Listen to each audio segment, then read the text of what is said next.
யம்மியான சூப்பரான homemade dumplings எப்படி பண்ணுறதுன்னு பார்க்கலாமா? ஒரு சாஸ் பேன் எடுத்துக்கோங்க, கொஞ்சம் தண்ணி ஊற்றிக்கோங்க.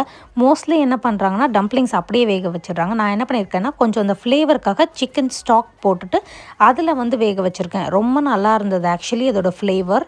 லிட் போட்டு க்ளோஸ் பண்ணிவிட்டு அது ஒரு 15 மினிட்ஸ் அப்படியே விட்டுருங்க.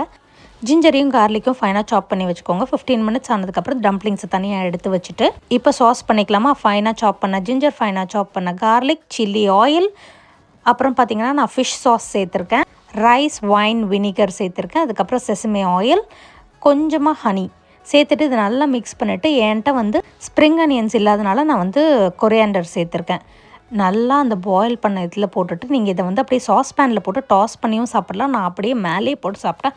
அவ்வளோ சூப்பராக இருந்ததுங்க. எனக்கு ரொம்ப பிடிச்சிருந்தது அண்ட் அவருக்குமே ரொம்ப பிடிச்சிருந்தது. தலைவருக்கு ரொம்ப பிடிச்சிருந்ததுன்னு நினைக்கிறேன். கடைசி அவரோட பிளேட்டே சொல்லும் அது எவ்வளோ நல்லா இருந்ததுன்னு. மஸ்ட்